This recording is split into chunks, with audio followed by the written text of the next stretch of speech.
नमस्कार विद्यार्थी मित्रो, वर्ग 10वा विषय भूगोल पाठ 6 लोकसंख्या या पाठाचे आपण आधी 2 व्हिडिओ पाहिले। पहिल्या व्हिडिओमध्ये आपण लोकसंख्या वितरण व लोकसंख्येची घनता याचा सविस्तर अभ्यास केलेला आहे। दुसऱ्या व्हिडिओमध्ये आपण लोकसंख्येची रचना त्यातील 5 मुद्दे पाहिलेले आहेत, त्याचाही सविस्तर अभ्यास केलेला आहे। आज आपण पाहणार आहोत या पाठात कोणता भाग अभ्यासक्रमातून वगळण्यात आलेला आहे ते, आणि नंतर स्वाध्याय सोडवणार आहोत। सत्र 2020-2021 करता या पाठातून कमी करण्यात आलेला अभ्यासक्रम आहे। पाठ्यपुस्तक पान क्रमांक 39 वरील जरा डोके चालवा हा कॉलम, नंतर 40 नंबर वरती आहे पहा बरे जमते का, 41 पानावर आहे करून पहा, 43 पानावर आहे जरा डोके चालवा, आणि 44 पानावर आहे 3 कॉलम आहे करून पहा, जरा डोके चालवा, पहा बरे जमते का। आणि आता आपल्याला पान नंबर 40 वरती जो कॉलम दिलेला आहे, आता त्या कॉलमचा आपण अभ्यास करूया। हे नेहमी लक्षात ठेवा पहा। तर त्यात असं म्हटलेलं आहे, मुलगी वाचवा मुलगी शिकवा या विचारांची आपल्या देशाला आवश्यकता आहे। मित्रो, याच पानावरती लिंग गुणोत्तर हे आपण शिकलो, आणि तिथं पाहिलेलं आहे भारतामध्येच नेमकं स्त्रियांची संख्या पुरुषाच्या तुलनेत कमी आहे, आणि म्हणून आपल्याला या विचारांची नितांत आवश्यकता आहे आपल्या देशाला। हे त्यासाठी आपल्याला माहीत होण्यासाठी देण्यात आलेलं आहे। पान नंबर 44 वरती पहा, द्वैतांचे रंग। द्वैताचे रंग यात आपल्याला आकृती 6.3 आणि 6.7 यामध्ये लोकसंख्येच्या विविध वैशिष्ट्यांचे आलेख जे दिलेले आहेत त्यांचा वाचन करून आपल्याला काही प्रश्नांची उत्तर द्यायची आहे। आपल्याला पहिला प्रश्न दिलेला आहे, कोणत्या देशात लिंग गुणोत्तर जास्त आहे। आपण पाहिलं तर कोणता देश आहे तो, काय लिहाल, ब्राझील। पाहूनच लिहायचं आहे, तुझं आहे तुझं पाशी या उक्तीप्रमाणे सर्व आपल्या आजूबाजूला जवळच आहे, आपल्याला सर्व सोपं करून दिलेलं आहे। तर ठीक आहे, त्याचं उत्तर आहे ब्राझील। दुसरा प्रश्न दिलेला आहे, साक्षरता जास्त असलेला देश कोणता। याच पानावरती वरती साक्षरतेचे प्रमाण आपल्याला हा आलेख दिलेला आहे, आणि त्यात आपल्याला दिसतच आहे की ब्राझीलमध्ये 2016 मध्येही 92.6% आहे, ते आपल्या भारतात फक्त 72.2% आहे। म्हणून याचंही उत्तर येते, दुसऱ्याचंही उत्तर येते काय, ब्राझील। आणि तिसरा प्रश्न पाहूया, तिसऱ्याचं उत्तर काय येतं पहा, कोणत्या देशात लोकसंख्येची वाढ अधिक होत आहे। आपला जो चौथा मुद्दा होता त्यामध्ये पहा त्या आलेखात की आपल्या भारतच देशात लोकसंख्येची वाढ जास्त होत आहे, म्हणून त्याचं उत्तर लिहायचंय आपण भारत। पुढचा प्रश्न पहा, कोणत्या देशात सरासरी आयुर्मान जास्त आहे। मित्रो, आयुर्मानाच्या बाबतीतही आपण पाहिलेलं आहे की ब्राझीलमध्ये 75 वर्षे आता त्यांचं आयुर्मान आहे, आणि म्हणून आपल्या भारताच्या व्यक्तीचं फक्त 68 वर्षे दाखवण्यात आलेलं आहे, म्हणून ब्राझील हे या प्रश्नाचं उत्तर आपल्याला लिहिता येईल। पाचवं पहा, कोणत्या देशात वृद्धांचे प्रमाण जास्त आहे। आपण वयलिंग मनोरा यामध्ये पाहिलेला आहे, तर कोणता देश आहे तो, ब्राझीलच। आणि अशा प्रकारे हे द्वैताचे रंग म्हणजे दोघं देशांची तुलना या प्रश्नांद्वारे आपल्याला करून या प्रश्नांची उत्तरे आपण दिलेली आहे। त्याच्या खालचा पहा, जरा विचार करा, वरील विवेचन लक्षात घेता भारतातील लोकसंख्येबाबत आपण कोणता विचार करायला हवा। जसं आपल्या मनुष्यबळाचा सुयोग्य वापर कसा करता येईल। आपल्याला मनुष्यबळाचा वापर करण्यासाठी केवळ लोकसंख्या अफाट असणे गरजेचं नाही, तर त्या लोकांमध्ये गुणवत्ता असणं अति महत्वाचं आहे, आणि म्हणून तेव्हा आपल्याला त्या मनुष्यबळाचा सुयोग्य वापर करता येतो। तर पुढे हे स्त्रियांचे प्रमाण वाढेल व जन्मदरावर नियंत्रण ठेवण्यासाठी आपल्याला काय करता येईल? तर स्त्रियांना आपल्याला सबलीकरण करणे, त्यांचं शिक्षण वाढवणे, तसेच स्त्री भ्रूण हत्या थांबवणे, हुंडाबळी थांबवणे, त्यांच्यावर अन्यायकारक ज्या अत्याचार होत असतील त्यांना त्वरित आळा घालणे, याप्रमाणे आपण उपाययोजना करू शकतो. त्यानंतर माहीत आहेत का तुम्हाला? पहा, या कॉलममध्ये भारतामध्ये जनगणना कार्यालयाकडून दर 10 वर्षांनी जी जनगणना होते त्याचप्रमाणे ब्राझीलमध्येही होते.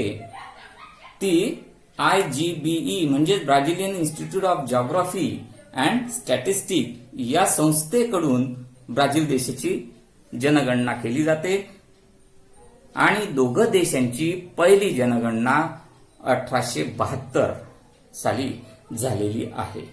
परंतु भारत देशाची जनगणना ही दशकारंभी म्हणजेच दशक सुरू होण्याच्या आरंभीच होते.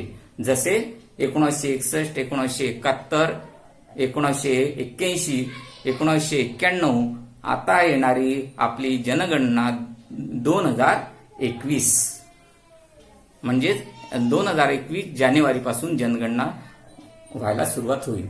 तशीच ब्राझीलची जनगणना मात्र दशकाअंती शेवटी म्हणजे डिसेंबर महिन्यात होते. जसे 1960, 1970, 1980, 1990 याप्रमाणे आता त्यांची ही जनगणना 2020 आहे, अंत आहे या वर्षाचा, या दशकाचा, म्हणून त्यांची जनगणना सुरू होईल आणि आपल्या भारताची पुढच्या वर्षी सुरू होईल. हे माहीत असू द्या. आता पाहणार आहोत आपण स्वाध्याय. या स्वाध्यायात आपल्याला पहिला प्रश्न जो आहे त्याचा विचार करूया. त्यात फक्त चूक की बरोबर ते सांगायचंय आपल्याला. मग आणि चूक विधान असेल मात्र तर ते दुरुस्त करून अवश्य लिहायचं आहे. ते दुरुस्त करून लिहिलं नाही तर आपल्याला परीक्षेत मार्क्स मिळणार नाही. म्हणून मित्रहो, काळजीने ते विधान दुरुस्त करून लिहायचंच आहे. तर पहा, पहिला आहे भारतापेक्षा ब्राझीलमध्ये साक्षरतेचे प्रमाण अधिक आहे. आपण साक्षरता प्रमाणाचा आलेखात पाहिलेलं आहे आणि त्या आलेखानुसार हे विधान कसं वाटतं मित्र? बरोबर आहे की नाही? बरोबर आहे. दुसरं पहा, ब्राझीलमधील लोक ईशान्य भागापेक्षा आग्नेय भागात राहणे जास्त पसंत करते. आपण लोकसंख्या वितरणामध्ये पाहिलेलं आहे. आग्नेय भागामध्ये साओ पावलो आणि रिओ दी जानेरिओ हे 2 राज्य आहे आणि तिथे दाट लोकसंख्या आहे आणि म्हणून ईशान्य भागामध्ये आपल्याला अमेझॉन नदीचं मुख तिथं असल्यामुळे तिथं राहण्यालायक जागा नाहीच आहेत आणि म्हणून हेही विधान असं आहे, बरोबर आहे. पुढचं पहा विधान, भारतातील लोकांचे आयुर्मान कमी झाले आहे. हे विधान कसं आहे? आपण आयुर्मानाचा आलेख पाहिला. आधी 41 होतं, आता 68 आहे. वाढलं का कमी झालं? वाढलेलं आहे आणि म्हणून पर्यायाने हे विधान चुकीच आहे. मग आता ते दुरुस्त करून कसं लिहू शकतो आपण? भारतातील लोकांचे आयुर्मान वाढत आहे. कमीच्या विरुद्ध शब्द लिहून द्या, वाढणे आहे की नाही? तर याप्रमाणे आपण दुरुस्त करून विधान लिहायचं आहे. पुढचं पहा, भारताच्या वायव्य भागात दाट लोकवस्ती आहे. आपल्याला माहित आहे भारताच्या वायव्येला काय आहे? भूरूप, राजस्थानचे वाळवंट आणि तिथं लोकसंख्या कशी आहे? विरळ आहे. म्हणजे हे विधान कसं आहे? चूक आहे आणि म्हणून दुरुस्त करून लिहायचंय, भारताच्या वायव्य भागात विरळ लोकवस्ती आहे. पुढचं विधान पहा, ब्राझीलच्या पश्चिम भागात दाट लोकवस्ती आहे. हे विधान कसं आहे? चूक आहे. कारण ब्राझील, मग याचं आपण कसं उत्तर देऊ? ब्राझीलच्या पश्चिम भागात विरळ लोकवस्ती आहे. दुसरा प्रश्न पहा, दिलेल्या सूचनेनुसार प्रश्नांची उत्तरे लिहायची आहे.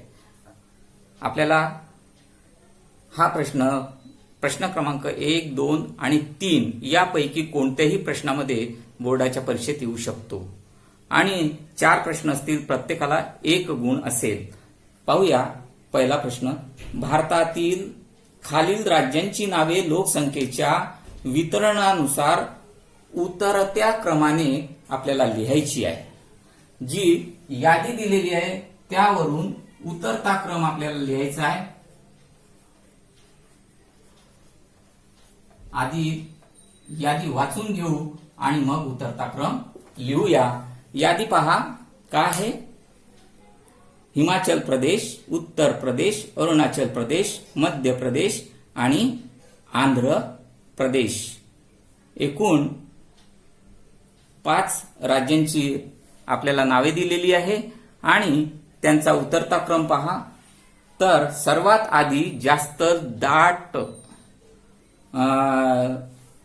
लोकसंख्या असलेला राज्य आधी लिहायचं, म्हणजे उतरता क्रम सुरू होईल. तर त्यामध्ये आहे उत्तर प्रदेश.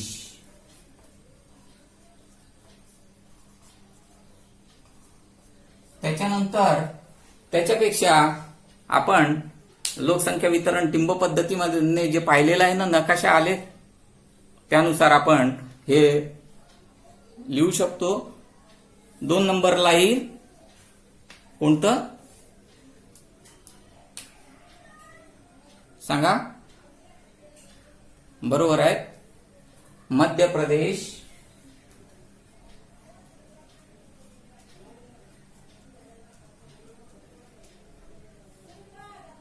पुढे उतरता क्रम चालू आहे आपला.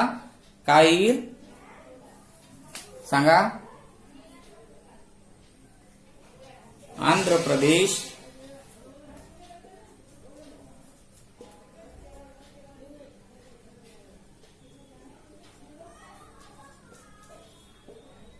त्यानंतर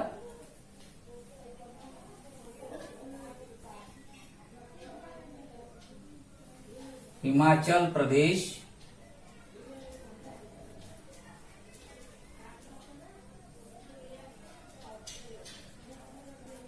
आणि शेवटी विरळ लोकसंख्या असलेलं राज्य आहे अरुणाचल प्रदेश.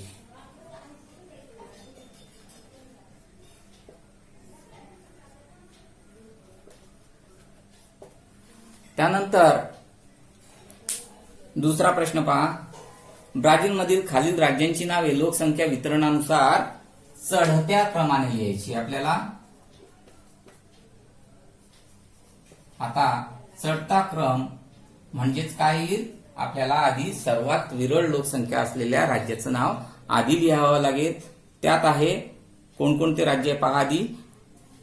अमेझॉनस, रिओ दी जेनेरिओ, अलाग्वास, साओ पावलो आणि पॅराना.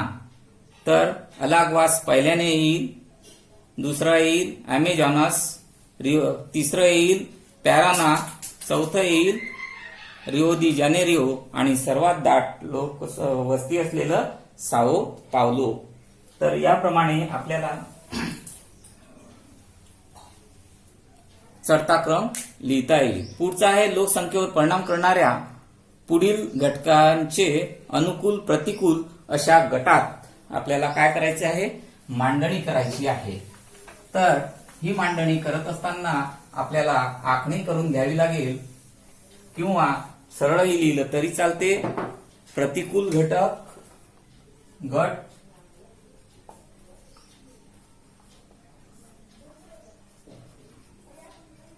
आणि अनुकूल घटक गट असे 2 कॉलम केले तर आपल्याला त्यांचं वर्गीकरण करता येणार आहे. पुढचा पहिला आहे सागर सान्निध्य. मानवी लोकसंख्येवर परिणाम करण्यासाठी अनुकूल आहेत का प्रतिकूल आहेत. सागरी किनारा मित्रहो अनुकूल. मग अनुकूलच्या गटात लिहायचं सागरी किनारा.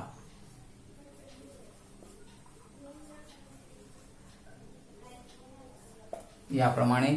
तर पुढचं आहे रस्त्यांची कमतरता. रस्त्यांची कमतरता असेल तर दळणवळण होणार, वाहतूक होणार नाही, आणि म्हणून आपल्याला ते कोणत्या घटकात टाकावं लागेल? प्रतिकूल घटकात लिहावं लागेल रस्त्यांची कमतरता.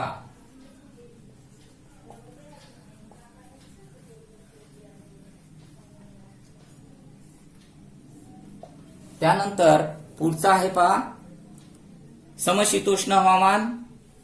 मानवी लोकसंख्येस कशी आहे? अनुकूल आहे, म्हणून समशीतोष्ण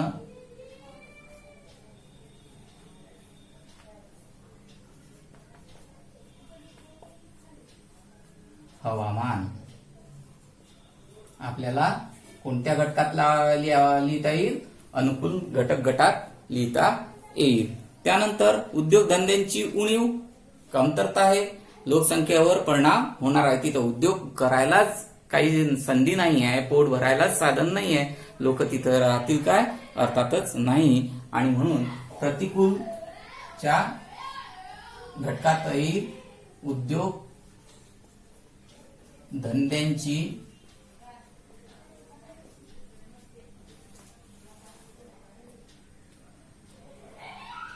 उणीव.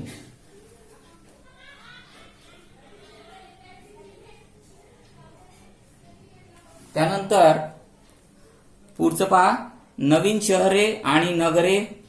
शहरे आणि नगरांमध्ये आपल्याला रोजीरोटी मिळतेच, आणि म्हणून हा काय आहे? तिथं लोकसंख्येवर परिणाम करणारा घटक आहे. तो आहे कसा आहे? तर अनुकूल मध्ये येईल, आणि त्यात लिहायचं मग नवीन शहरे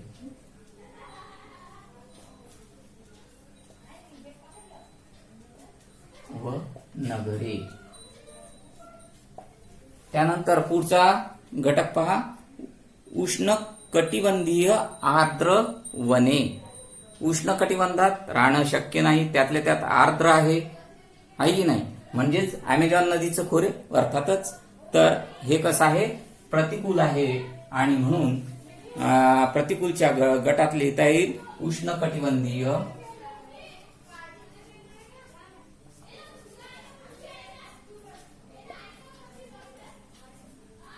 आर्द्र वने.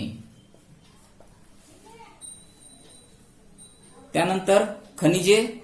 साहजिक आहे, कोणतंही खनिज आपल्याला प्रोत्साहन देणार आहे, आपली आर्थिक प्रगती करण्यास सहाय्य करणार आहे, म्हणून तिथे अनुकूल घटकात आहे खनिजे. लोकसंख्येवर परिणाम करणारा अनुकूल घटक आहे. त्यानंतर निमशुष्क हवामान. कोरड्या हवामानातही माणूस कसा आहे? जगू शकत नाही, म्हणून प्रतिकूल मध्ये येईल निमशुष्क हवामान. पुढचा घटक पहा शेतीस उपयुक्त जमीन. उदरनिर्वाह होणारच आहे शेतीस, आणि त्या शेतीस उपयुक्त आहे, म्हणजेच अनुकूल घटकात येते हा शेतीस अनुकूल जमीन, उपयुक्त जमीन सॉरी.